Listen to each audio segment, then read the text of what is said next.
So let's cultivate our motivation.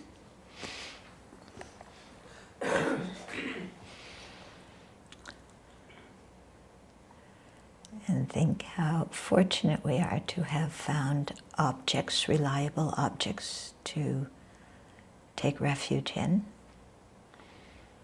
That we've been able to find a meaningful direction to take in our life instead of wandering around doing who knows what, motivated by any impulsive emotion that enters our mind.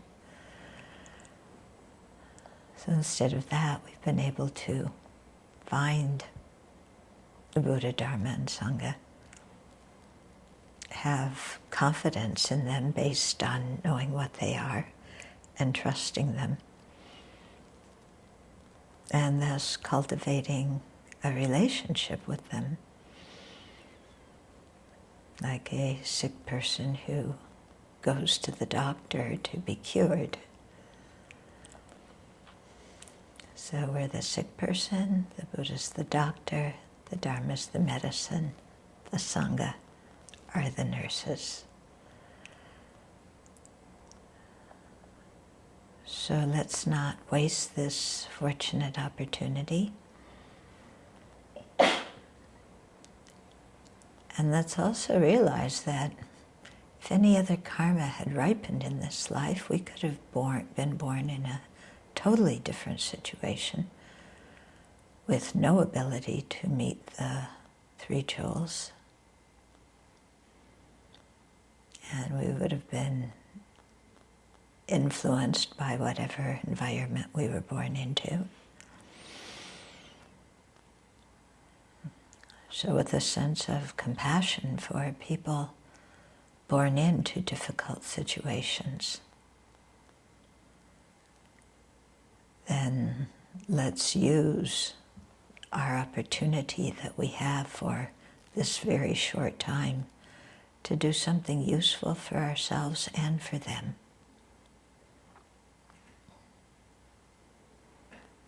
In particular, planting the seeds of the Dharma in our mind, and maybe even gaining some realizations. In any case, progressing on the path to full awakening.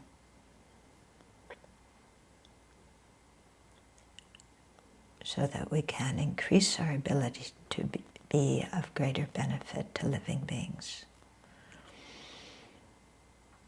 Recognizing that there's not a big difference between us and them.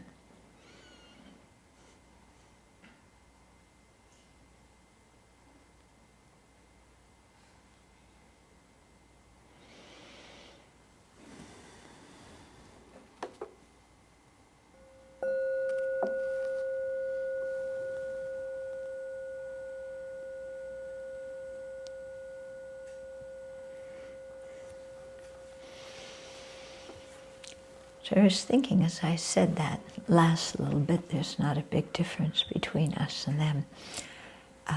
With the presidential debates and all the things that these candidates are saying, they're making very big differences between us and them over things that,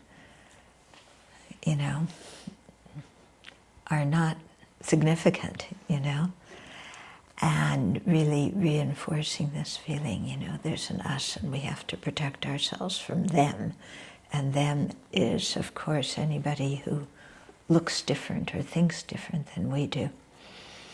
And so when we come across people like that, then we tend to feel with them like there's us and then these nutcases,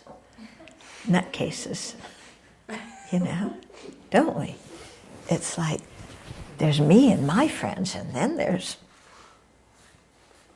Donald Trump and Ben Carson, and they want to register all the Muslims and make sure we only have Christian immigrants, and we're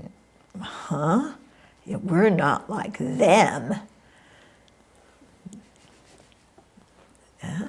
And then here we go, we're creating an us and them just like they are, aren't we?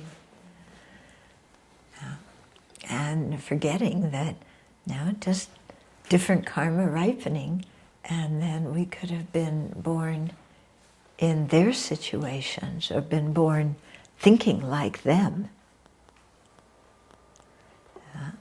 And we are thinking like them in creating us and them, aren't we? Yeah. So there's nothing to be kind of haughty or arrogant about, is there? Yeah. It's really working on our mind and having some compassion for people who are just like us, crazy just like us. Yeah? And we have this opportunity now, so to use it and then, think to be able to benefit them in the future. Be nice, in this life, go to Congress, go to the White House and give a Dharma talk. Yeah, I'm not holding my breath for that opportunity. So maybe future lives, being able to meet these people and, plant the seeds of Dharma in Ted Cruz's mind. Yeah, there's some work to do, isn't there? Yeah. So, but it has to start with us working on ourselves, not with calling other people names. Although, what was the phrase we learned? See how they are. See how they are, yeah. Where did you learn that? At the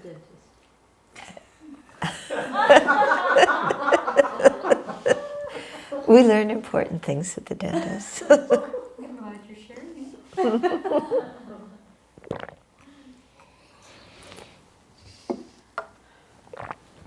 Okay, so last week we talked about the qualities of the Buddha. Now we're going to go on to the qualities of the Dharma and the qualities of the Sangha.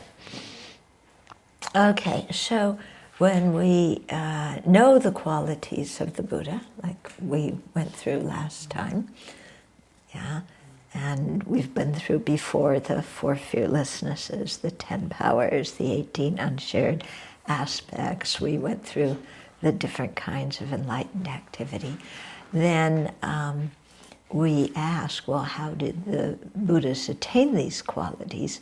And the answer is through the Dharma.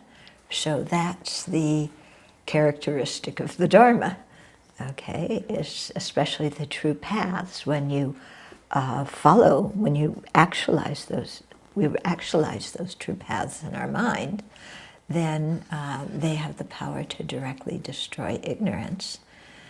Okay, they're like medicine that cures a fever. And then through, taking that medicine of the true paths, we arrive at the true cessations, which are the cessations once and for all of the afflictions and different defilements. And so that's like taking medicine to keep something from recurring. Except in the case of the defilements, once you've eliminated them, they're gone forever. Okay, at this, when we've attained, after the path of seeing, okay. So, so the true cessations and true paths are the real refuge that we need to practice and actualize in our own mind. And they are explained in the 12 categories of scriptures, which is sometimes abbreviated to 9 categories of scriptures, which are symbolized by Yamantaka's 9 heads, if you're a Jigche practitioner. Then with the qualities of the Sangha, then when we know the qualities of the Dharma, then we are automatically understanding some of the qualities of the Sangha, because they are people who strive to actualize the Dharma and have actualized and integrated certain aspects of the Dharma in their minds. For example, in the 37 harmonies to awakening.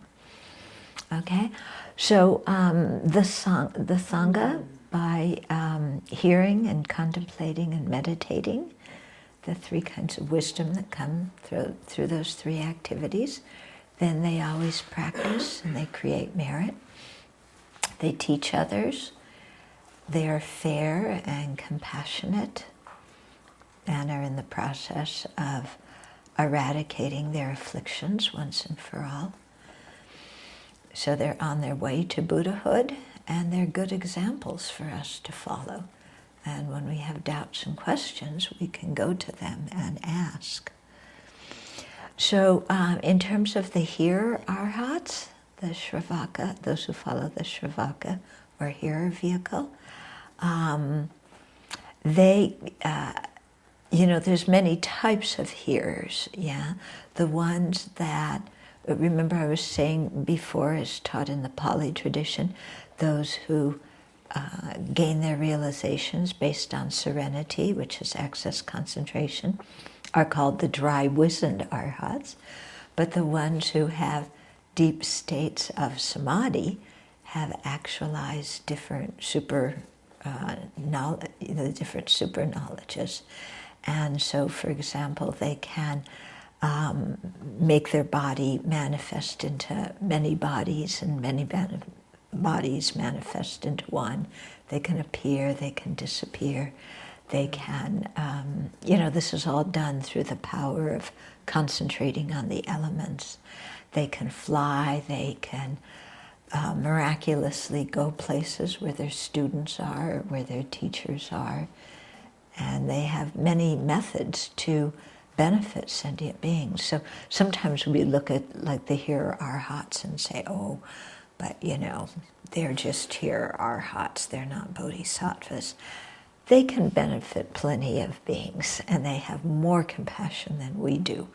So there's, again, nothing for us to get uppity about. Okay. So, especially when you think of disciples like Shariputra and Moggallana, yeah, Shariputra was the one who was best in wisdom, and Moggallana in these different super knowledges. So they had, great abilities and, very subdued, to the extent that people even looked at them walking and said, I want to ordain and be their disciple, just because the way they walk through space indicated something about their mind. Then the solitary realizer arhats, they have more good qualities than the hearers because they've collected merit for longer time than the hearers have. So there's two kinds of solitary realizers. The first ones live communally, and they live at the time when there's a wheel-turning Buddha. And then there's the other ones that they say are like rhinoceroses, because they live alone during a time when a wheel-turning Buddha has not appeared. So they live at that time, they practice the Dharma, they attain liberation, through the teachings that they had heard before that lifetime.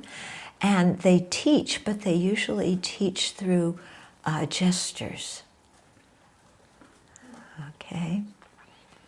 And then, of course, we have the Bodhisattva aryas. So, the Bodhisattva aryas start from the path of seeing on up. The Bodhisattvas on path of accumulation and path of preparation are ordinary beings.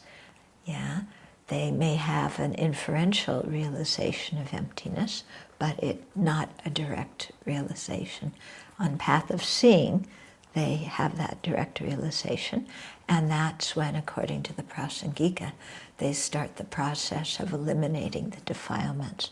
So on the path of seeing, they eliminate the acquired defilements, acquired afflictions that are ones they learn in this life. And then the beginning on the path of meditation, they eliminate the innate afflictions. And when they attain the fifth Bodhisattva path, the path of no more learning, then they're Buddhas. So within the path of seeing and the path of meditation, you have the 10 bhumis, or 10 grounds. And each of the grounds specializes in one of the perfections. And then each of them also, there's a set of 12 qualities that each of them have, but how many of each of these 12 qualities they have increases as they go through the bhumis. So on the first bhumi, the first ground, they can behold 100 Buddhas. They can receive inspiration from all 100 of the Buddhas. They can live for 100 eons. They can see for 100 eons in the past and in the future. They can enter and arise from 100 samadhis or concentrations. They can vibrate 100 world systems and illuminate 100 world systems with their radiance. They can make 100 sentient beings ripe for, or mature for, realizations, and go to 100 pure lands of Buddhas. They can open 100 doors of the Dharma through giving teachings to sentient beings and emanate into 100 bodies, and each of them is surrounded by 100 bodhisattvas. Okay, and then, so that's on the first ground. On the second ground, then instead of 100 of all of these 12 things, it's 1,000. On the third ground, 100,000.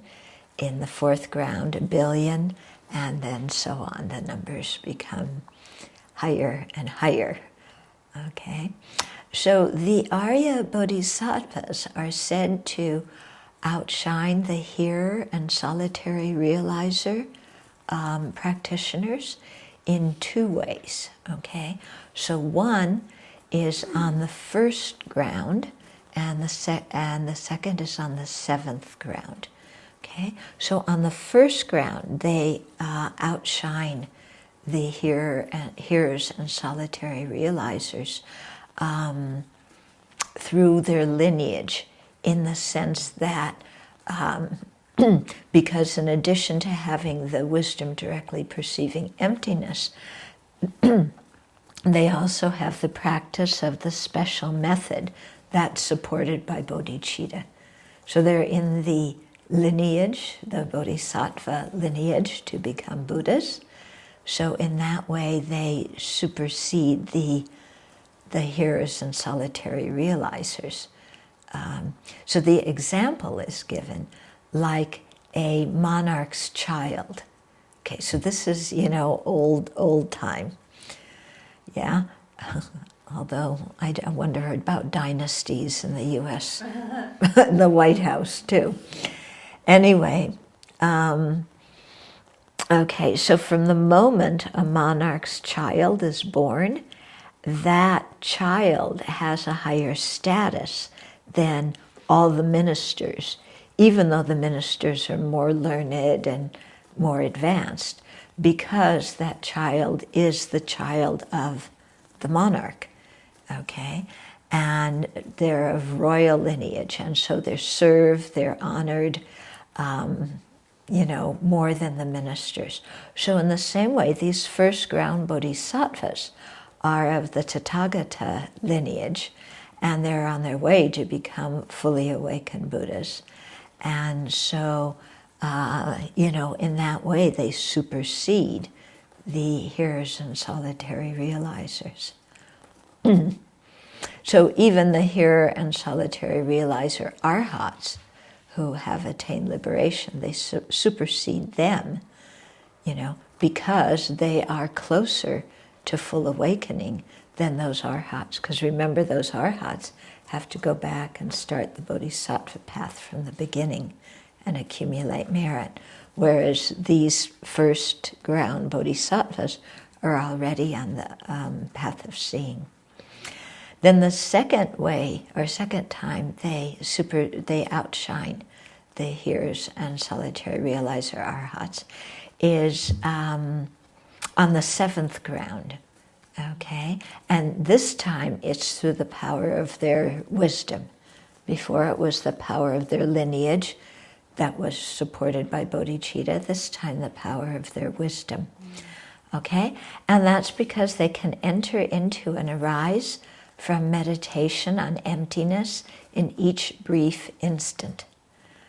So this is extremely difficult to do because in meditative equipoise, the mind and the object emptiness are undifferentiated. They're like water mixed with water.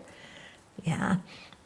So they can go back and forth between that kind of deep realization of emptiness and seeing conventional objects as illusion-like very quickly. And if you think about that, that's got to be really difficult to do because they're, one's totally, your mind's totally merged with emptiness. The other is the completely opposite kind of mind, seeing the illusion-like conventional truths. Okay, so they can do this very quickly. And so in that sense, again, they're like the monarch's child, as the child now is getting the royal education and is a young person, they have these special abilities. Okay, so being close to the monarch, having the special education, then they outshine the ministers. So again,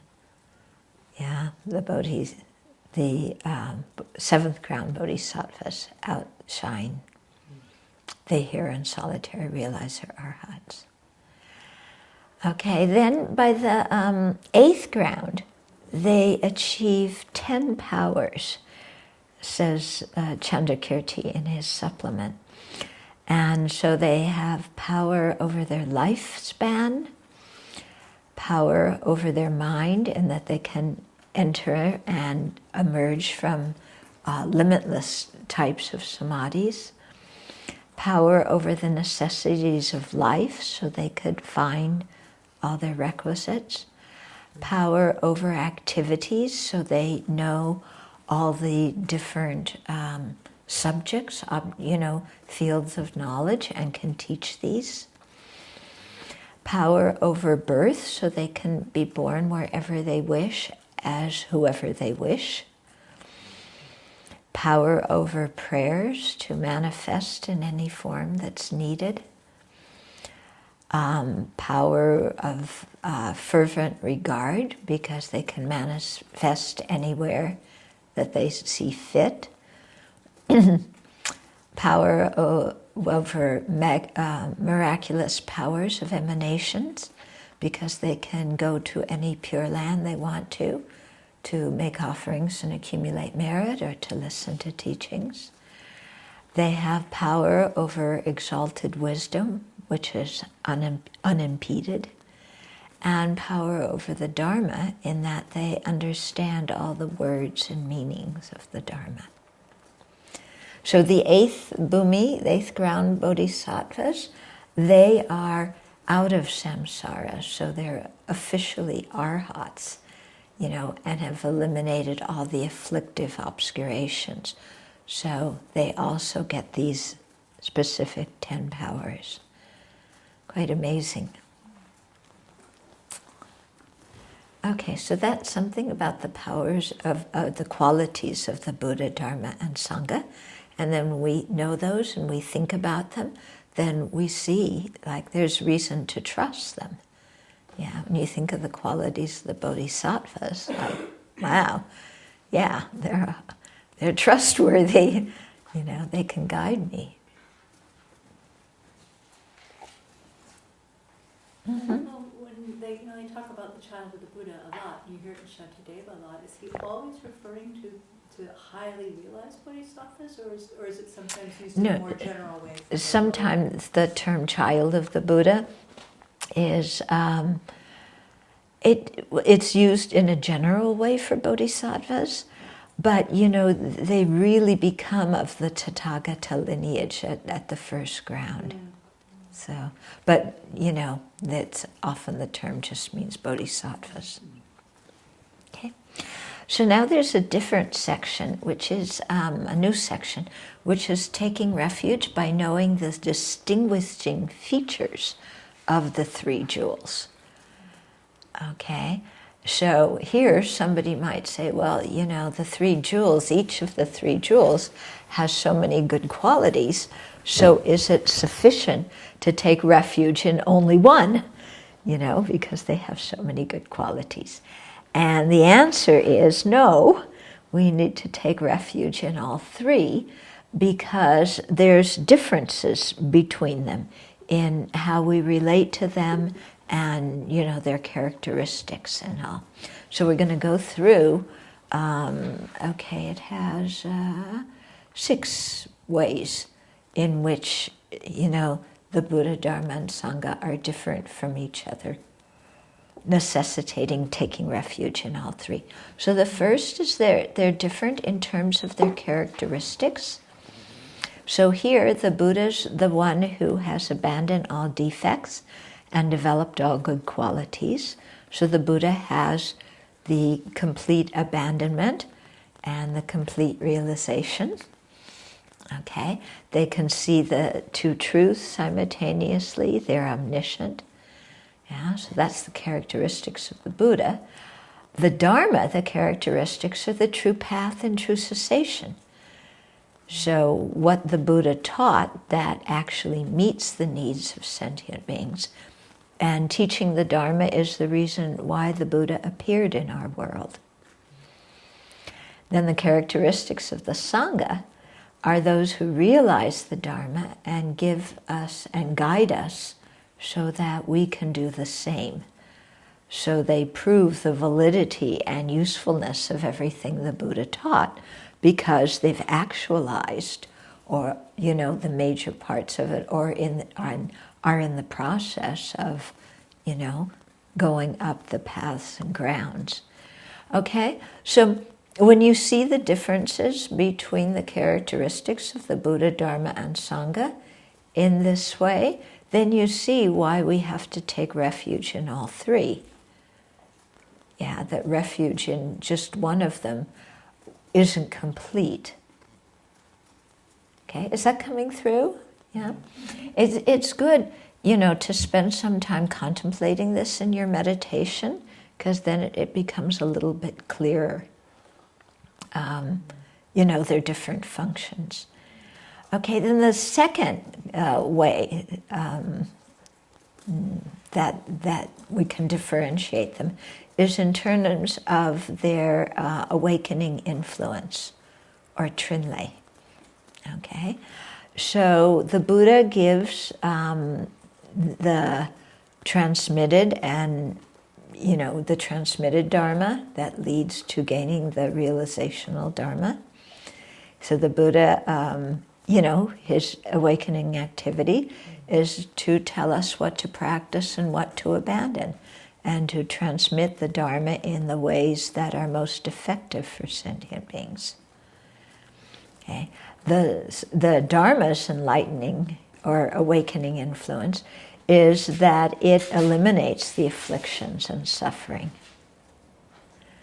And then the Sangha's enlightening influence encourages us and gives us inspiration and assistance in practicing the Dharma. And they're our companions, so we know that we're not alone on the path.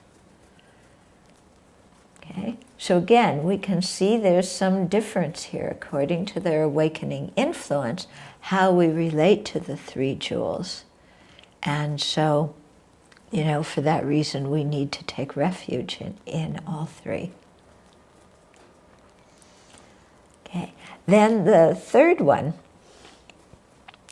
term in how they're different is their the aspiration or fervent regard that we have for each one of them. Okay, So with the Buddha, the way we relate is we aspire to make offerings.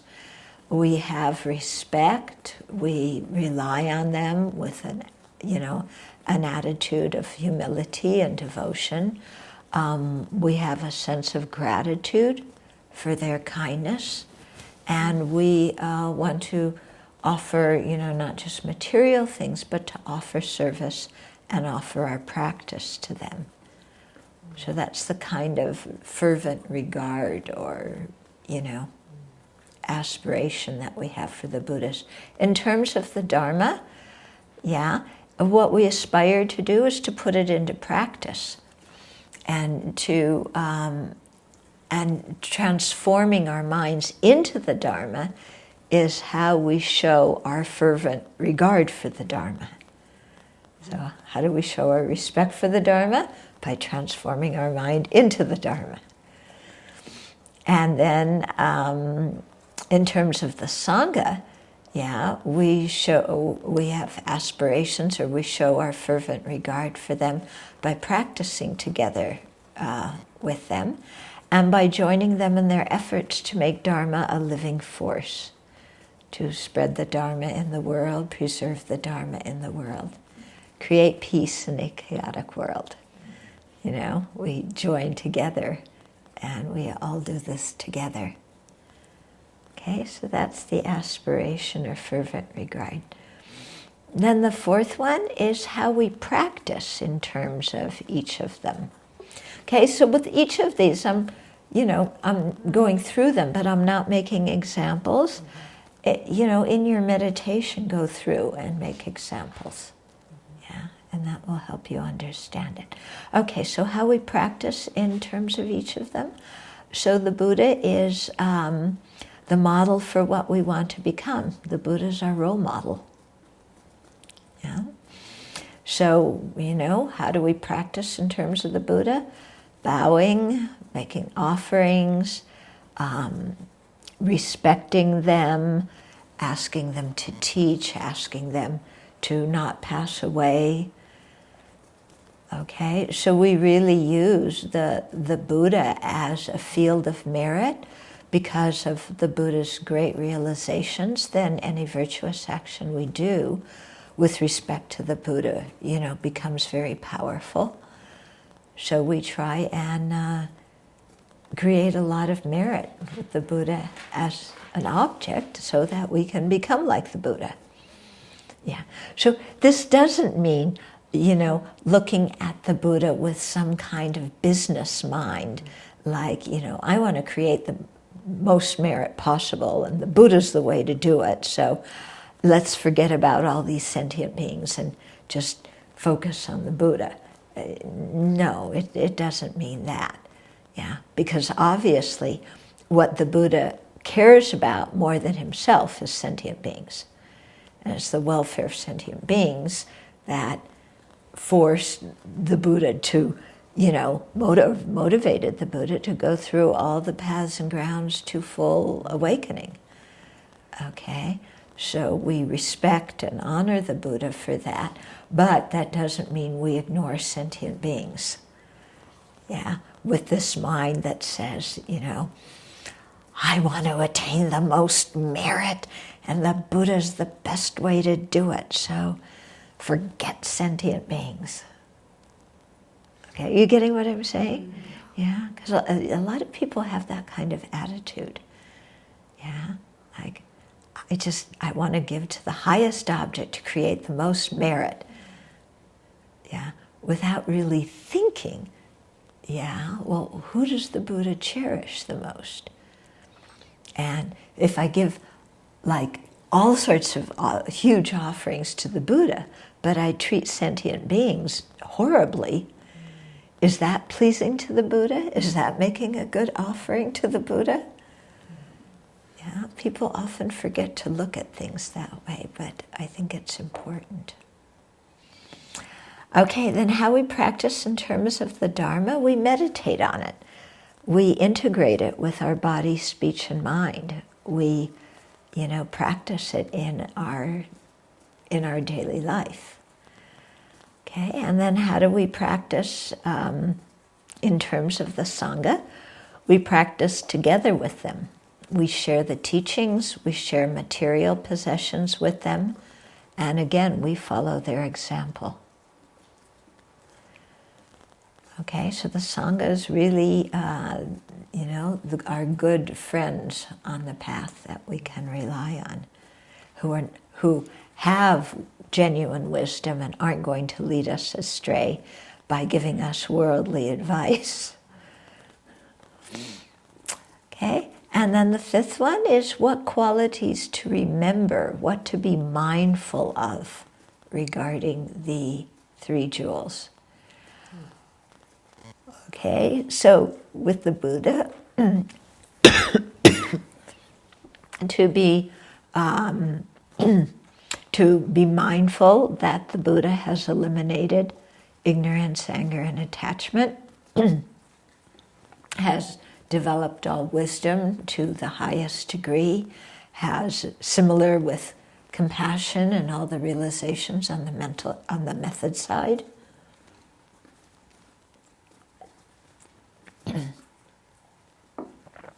Okay, so, and the Buddha's fully omniscient and leads us to awakening. So when we think of the Buddha, these are the kind of things we want to remember or be mindful of. And not like, why does the Buddha have long earlobes? I mean, it's a good thing to know, but that's not what you want to spend your time when you're thinking about the Buddha. Like, why does he have those long ears? Why do they make the statues like that? I'll tell you the answer because I know you're so curious.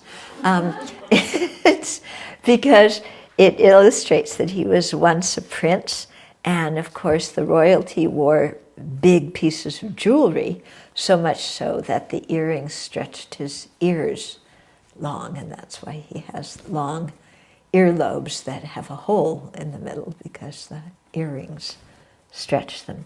So if that makes you think of, the Buddha's renunciation and what he gave up to benefit sentient beings and practice the path, then that's good. That's a nice thing to remember when you're mindful of the Buddha. But, the mindfulness means kind of, I think you got the point. Okay, then with the Dharma, to be mindful or to remember that it brings good results in the beginning, the middle, and the end. So last night, remember, we were talking about the Dharma and the importance of having a Dharma motivation in the beginning of an action, the middle, and the conclusion of the action. So this is along the same line, to act with the Dharma in our heart when we start something, in the middle, and at the end. And then with the qualities to remember in terms of the Sangha is that they're on the right path. They're impartial, so they are true friends to us and true objects of respect. And they give us, companionship and friendship and encouragement on the path. So that's a nice quality to remember when we think of the Sangha.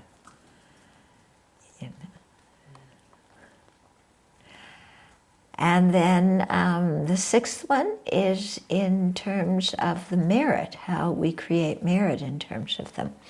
So the Buddha, we create merit by making offerings, by prostrating, by requesting to teach and offering the Dharma wheel, requesting the Buddhas not to go into parinirvana, and offering the double dorje. Which, by the way, traditionally on the teacher's table, they put a double dorje in front. The Dharma, we gain merit with the Dharma by developing it in our mind stream through integrating it. And with the Sangha, we create merit by doing virtuous practices together with them, and also by making offerings to them and respecting them. Okay, so can you see the different functions that the Buddha, Dharma, and Sangha have in terms of our practice and in terms of how they help us, in terms of, how we relate to them. So, this is very good to reflect on, and then it gives us another way to think about the three jewels and how to relate to them. Yeah? First of all, where is this list to be found? And I couldn't understand the first and the second, just name of how you... Okay, the first one was the characteristics, and the second was the enlightening influence or awakening influence. And the list, I'm not sure what text it comes out of. Okay. I may have gotten it. Maybe it's in the Lamrim Chenmo, maybe not, but even if it's in the Lamrim Chenmo, it probably came out of another text in India. So check Lamrim Chenmo, see if you can find it. Then there's taking refuge through accepting the three jewels as ideals. Okay, so accepting the Buddha as the ideal teacher for taking refuge in, so the Buddha as the doctor, accepting the Dharma as the ideal refuge, as the medicine, accepting the...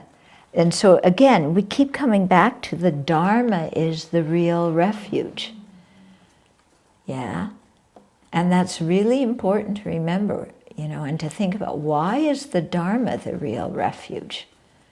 The Dharma is not a living being, it's not a person. Why is it the real refuge? Because when we actualize the Dharma in our mind, then we are free of suffering, we are free of dukkha. Okay, so this is emphasizing that liberation comes from our own transformation, from our realizing the Dharma. It doesn't come through the Buddha protecting us, or the Guru protecting us, or the Sangha protecting us. Yeah? When we often call the Buddha a protector, but how does the Buddha protect us? Not by swooping down and carrying us away, to heaven or something, but by teaching us the Dharma. That's how the Buddha protects us. But the real protection is the true paths and true cessations in our own mind stream. Okay, so His Holiness emphasizes this so much. He doesn't want people to be fixated on external people as their objects of refuge. Okay? But then the Sangha are the ideal friends for helping us to realize the refuge. So they're like the nurses. Okay? Or another way to put it is the Buddha is definitely what we'll attain, what our aim is. The Dharma is definitely the method to attain it, and the Sangha will definitely help us do that.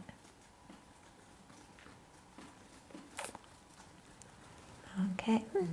And then the next one is taking refuge by not speaking in favor of other refuges.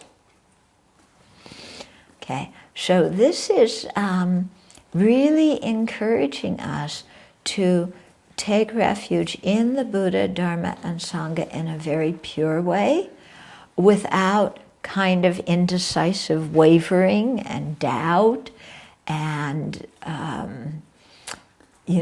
kind of a lot of mental confusion, because there's so many different objects of refuge. I mean, in our ordinary life, our objects of refuge, the credit card, the refrigerator, and the computer, or the smartphone nowadays. I used to say the television. Now it's the smartphone. That's our three objects of refuge in America. Yeah? The smartphone, the refrigerator, and the credit card. Yeah? Family, I would say it's family, the car, and traveling. Traveling? Mm-hmm. Okay, so in Germany, family, car, and traveling. My perception. Yeah. I was going to add a fourth one, which is the car in America. Yeah. It's pretty high up there. It's pretty high up there. Yeah, it is. Booze and relationships are pretty high up there. What'd you say? Booze? Booze and relationships. Yeah, booze and relationships are also high up there. Okay, so, Lama Yeshe used to tell us, taking refuge is not something new to you, dear. You've been taking refuge your whole life. You've just been taking refuge in the wrong objects. Okay? But then there's different spiritual objects of refuge. Yeah? I mean, there's a variety of religions. You can join any religion. You can go to any New Age thing. You can do any kind of spirit thing. There's so many different ways you can seek a spiritual path. Yeah?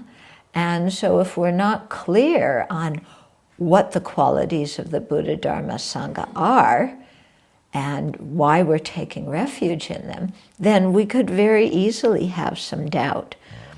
So doubt in terms of our ordinary refuges would be, we think, Buddha's too high, Dharma's too difficult, Sangha also too advanced for me, so I can never attain this, so what's the use?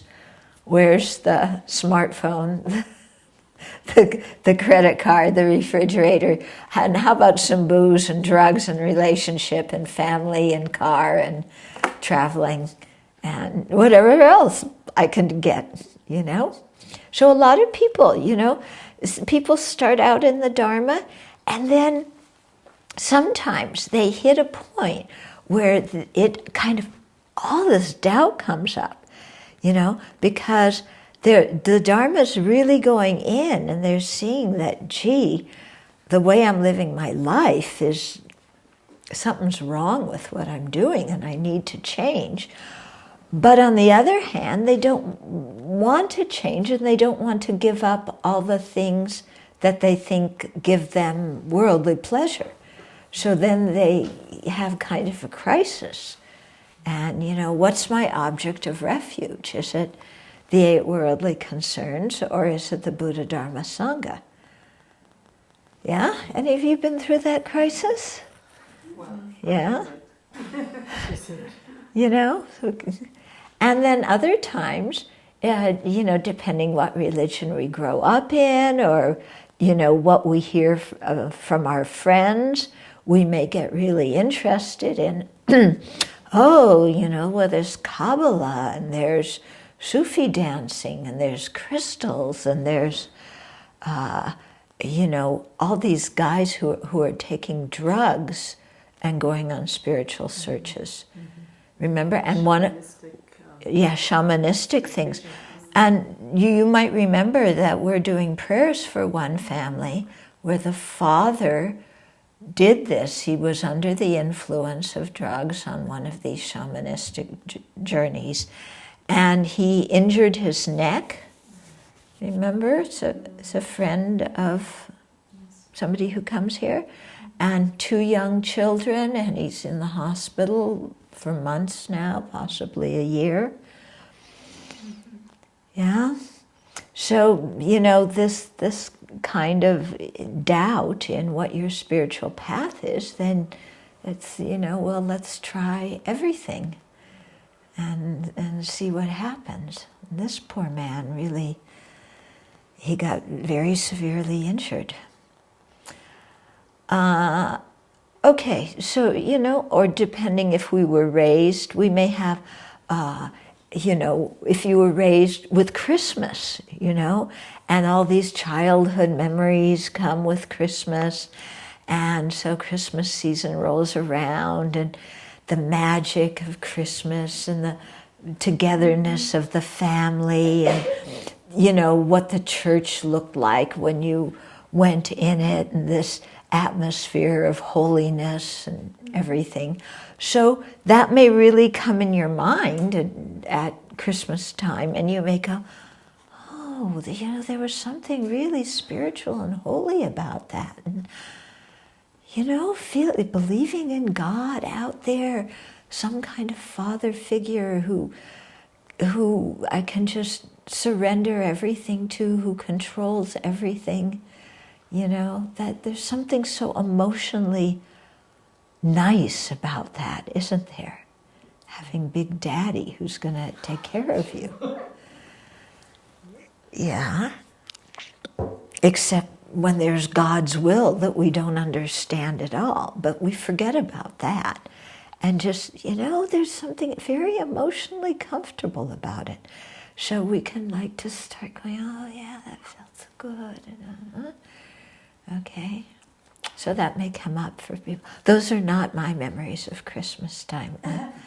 My memories of Christmas time are being, about the only, one of maybe 3 kids in the school who didn't have Christmas trees and didn't have Christmas lights and didn't sing Christmas songs. And, so for me, Christmas was just like, yeah. And then everybody would come back and, oh, it was Christmas, and it was wonderful, and Christmas dinner, and to church, and I'm going. Anyway, that's my story. I got to tell you something about me in here. Okay. But for those of you, that may come up. Yeah? And feelings of looking at the statues of, Mary and Jesus and all of this, and emotional. Yeah. So, yeah. So then, maybe our refuge starts to waver. Yeah. So it's very important to be really quite clear in our refuge. And, the way to get clear is to really study and contemplate the teachings. And especially like when we talk about the 4 seals, different points that make something the Dharma, to really go through those and think about them and develop some certainty in them. And when you do, then you really have confidence that what the Buddha is teaching works and is correct. Okay, and then the next one is the benefits of taking refuge. Okay, so first we become a Buddhist. So some people like the name Buddhist, and some people don't like the name Buddhist. It's quite interesting. There's all these people who are closet Buddhists who go to a center and retreats and they practice, but they don't want to tell their friends that they're Buddhist. They'll say, I go to a Buddhist center, or I'm reading a Buddhist book, but they won't say, I'm a Buddhist. And then you have other people who hardly understand anything about the Dharma, who go around proclaiming, I'm a Buddhist. So, having the name or not having the name, that's up to you, okay? But the point is, if we sincerely take refuge, then, we've established this very precious relationship with the Buddha, Dharma, and Sangha, and we know what direction we're going in our spiritual practice, and we won't get sidetracked by going in other directions. Okay, second benefit of taking refuge, we establish the foundation for taking all further ethical restraints. Okay, so refuge confirms our motivation to be free of dukkha, and so that motivation sets the stage to want to take the different levels of precepts. Yeah, and so we start out with the different levels of the pratimoksha precepts, the 5 precepts or the monastic precepts, then bodhisattva precepts, then tantra precepts. And if our refuge is strong, then we don't give up our precepts. Yeah. If people who don't have strong refuge, maybe they rush into things and take a lot of ethical restraints, and then their refuge isn't strong, and so then they begin to have doubts about, why did I take all these sets of precepts anyway? Okay, so better to go slowly, increase your feeling of refuge, and then as you do so, slowly take more and more ethical restraints. Okay, but refuge sets the foundation for us to do that. Sometimes people ask me, can I take the 5 precepts without taking refuge? Yeah, and it's an interesting question because I think where they're coming from is the 5 precepts are guidelines basically that you would find in all religions and even secular people. They're good secular ethical, guidelines. And so they're wanting to take those. They're not seeing them as something, quote, quote, religious, where you have to have refuge in the Buddha, Dharma, and Sangha to take them. Yeah? So that way, there's a certain reasoning to that makes sense, isn't there? Yeah? Okay, then the third benefit of taking refuge is we can eliminate the results of previously created negative karma. So by changing our outlook, by changing our actions, we develop new positive habits, and these override the old habits. Okay, so when we take refuge, we really begin the process of changing ourselves, transforming ourselves. Yeah, so it's not just, I take refuge in the Buddha, where's the beach? I want to go sunbathe. It's I take refuge in the Buddha, and, what can I do to approach the state of Buddhahood? Or what can I do to get my life together? Or what is the Buddha's first kind of advice that he gives for me to practice? So, which is ethical conduct. We start doing that, and then we really start the process of changing. Yeah. When you think about, yourself on your Dharma path, how did you first start changing due to meeting the Dharma and becoming a Buddhist? Yeah? You following the 5 precepts and just going with that. Yeah, following the 5 precepts. Yeah. How about other people? Stop Yeah. arguing with my mom. Stop arguing with your mom. Yeah. Well, that has to do with ethical conduct, doesn't it? Abandoning harsh words. Not harming so much. Yeah, not harming others so much. Identifying afflictions and trying to deal with them. Yeah, identifying afflictions, trying to subdue them so that we don't harm others, we don't harm ourselves. Turn the mind inwards.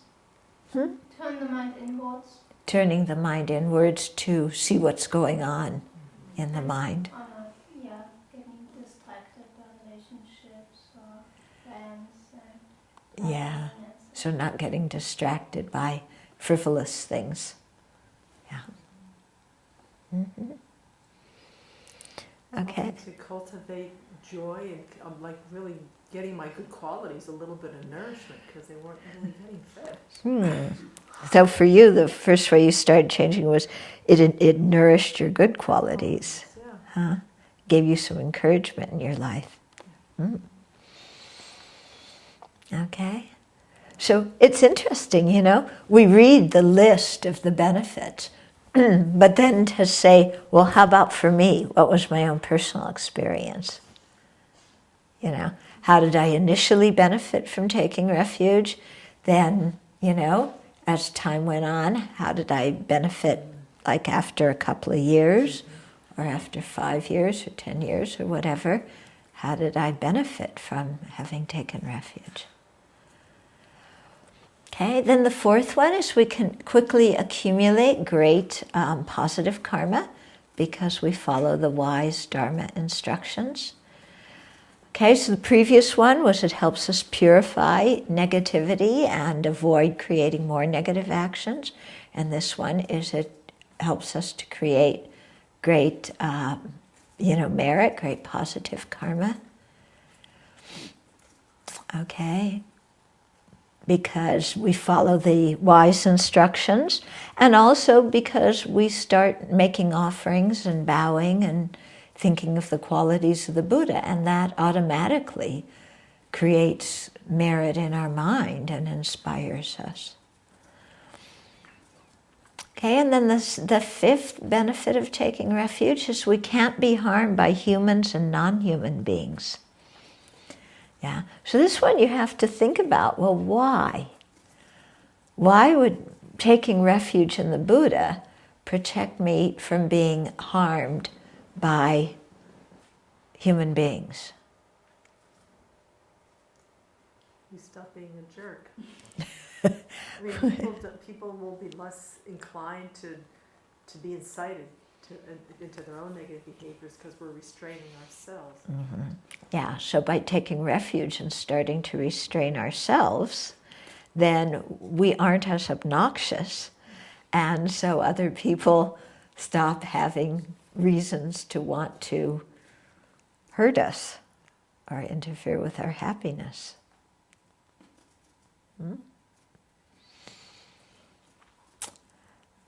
Okay. And also, that's just something in this life, but also by practicing, we purify, we create merit. So in terms of karma, we don't have as much heavy karma that's going to ripen in the form of others harming us. Also, our interpretation of harm changes. Yes, imagine that. Also, our interpretation of harm changes. Yeah, because when we practice, we really start seeing all of our old mental habits and how we interpret, how we project harm where there is no harm. Yeah, and how, before we get to a point in our Dharma practice where we can really begin to challenge the appearances, we are certain that how we see a situation is how it objectively exists. And we are certain we know somebody else's motivation. And that they're doing this action in relationship to me. Yeah, they're trying to get me. Yeah, and it isn't until we really start practicing the Dharma and the Lamrim and the thought training that we begin to realize that this whole outlook that we have is seeing harm where there isn't harm. Yeah, and so by practicing, we begin to cease projecting negative motivations on other people and interpreting innocuous actions as something directed specifically against me. You know what I'm talking about? Yeah. And also, even if there is harm, when you take it onto the path, then it becomes something else. Yeah. And when we do, Actually, rarely. Yeah. When we are harmed, then we're able to transform it and, make it part of the path. And see the good qualities of being harmed. Yeah. That whenever we're harmed, it's an opportunity to grow in a way that we would not have grown otherwise. Okay. Okay, then the sixth benefit of taking refuge is we won't fall to unfortunate rebirths. So this comes about through a few different ways. How do you think that one works? Stop harming. You stop harming, so you stop having the negative karma that will ripen in having a bad rebirth. What else? Purify. Yeah, we purify. What else? Create a lot of merit. Create a lot of merit. Yep. What else?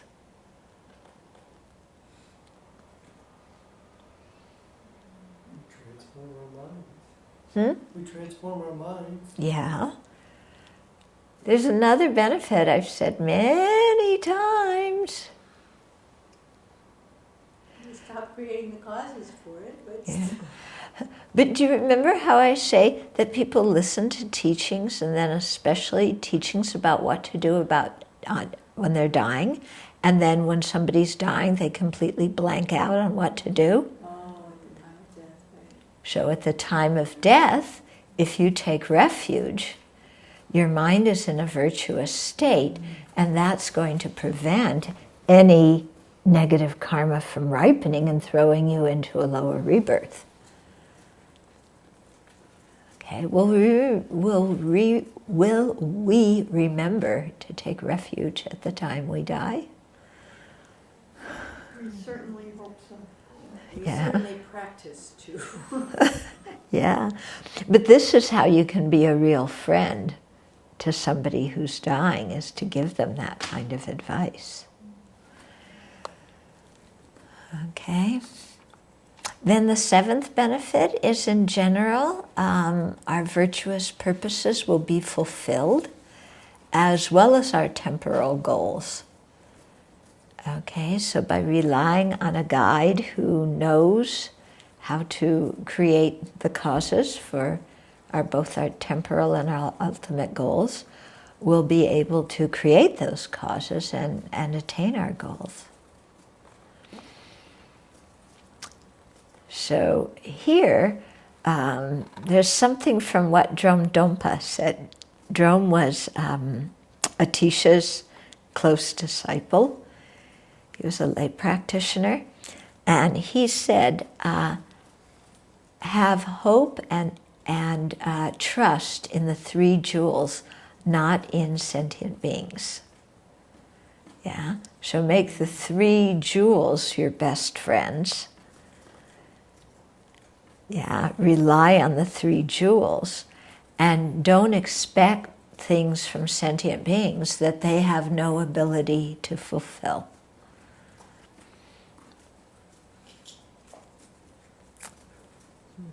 Okay, so, this whole thing of making offerings, requests, and so on before we undertake an activity helps us get our mind aligned with the Dharma and helps us to actualize our goal. And, and then when we're acting to go towards our goal, we're actively trying not to have unrealistic expectations that come from taking refuge in ordinary sentient beings. Yeah? Because we expect ordinary sentient beings never to make mistakes, never to change their mind, always to fulfill their promise, always to be courteous, yeah, always to be nice to us. Yeah, but they're ordinary sentient beings, and things don't always work out according to our expectations. So, but if we place our trust in the three jewels, then we don't go down that slippery slope. And then the eighth benefit of taking refuge is we'll quickly attain Buddhahood by taking the essence of our precious human life.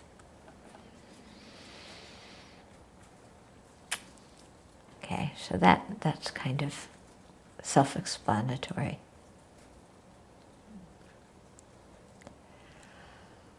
And then the last outline is the guidelines for taking refuge. But we've gone through those before, so, and they're in the blue book, so good to read them again and refresh your mind. Yeah, I remember last time I went through them, people were really surprised.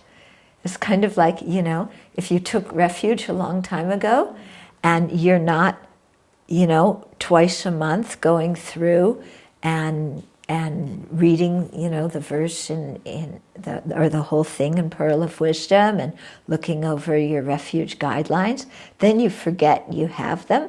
Then you have the teachings on the guidelines for keeping refuge pure, and you go, oh, gee, was I supposed to be doing that? So, good to review those. Okay, any questions or comments? Yeah. I think the most important thing that I came to understand is that it's very much a long-term relationship, a long-term intimate relationship, and that the three jewels from their side are totally involved, and it's all about where I am, how close have I been able to come to them. Yeah. You know, so it's really, really, it's intimate. Yeah. It's really close, but it hasn't been like that. I mean, it's just starting to feel a little bit closer after many years. Yeah. You know, so it's a relationship that grows as long as I continue to practice and do my best. Yeah. That I stopped seeing.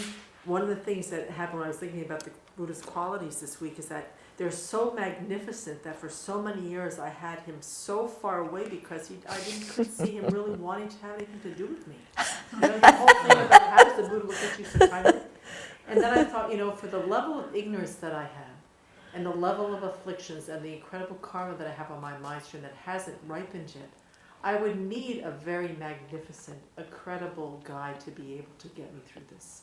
That I actually, all of his qualities are well suited for the place that I'm in. It would have to be somebody of that magnitude of the qualities to really help me, because I'm really lost. I mean, I'm in there.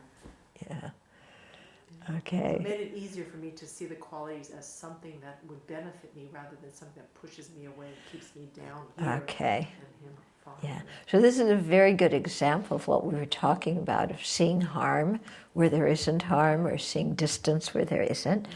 So at the beginning, you know, of taking refuge, the Buddha was so way up there with all these magnificent qualities that why would he have anything to do with somebody like you? You know, and you kept the Buddha at, you know, more than arm's length.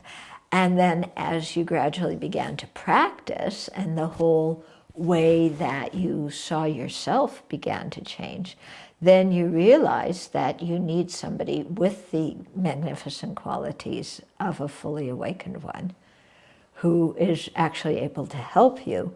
And you began to open up to receive that help that the Buddha was giving. Yeah.